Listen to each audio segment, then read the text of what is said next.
পুঁই মেচুরির চচ্চড়ি করার জন্য পুঁই মেচুরিগুলোকে ভালো করে ভেজে নিলাম। কড়াইতে শুকনো লঙ্কা আর তেজপাতা ফোড়ন দিয়ে নিলাম। এরপর ভেজে রাখা সবজিগুলো দিয়ে দিলাম। আলু, বেগুন, শিম, কড়াইশুঁটি, মূলো সব ভেজে রেখেছিলাম, দিয়ে দিলাম। পরিমাণ মতো নুন, মিষ্টি আর কাঁচা লঙ্কা বাটা দিয়ে আর একটু কষিয়ে নেব।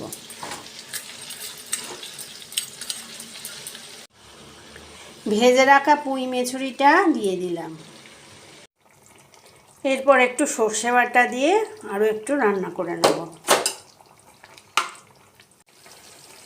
পুঁই মেচুরি চচ্চড়িটা আমার হয়ে গেছে।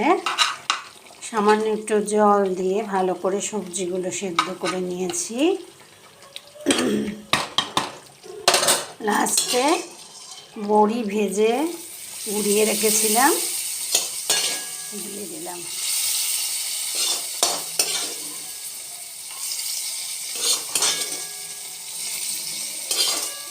এবার নামিয়ে নেব।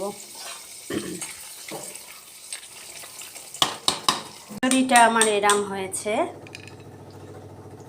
শীতকালে এই পুঁই মেচুরি হয়, অনেকে এটা পুঁই ফলও বলে। এই দিয়ে চচ্চড়ি করলে দারুণ লাগে খেতে।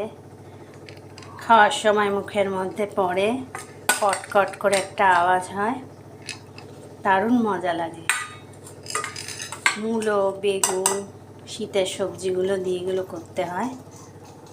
ফুলকপিও করলে ভালো হয়। বড়ি ভাজা দিয়েছি অল্প করে,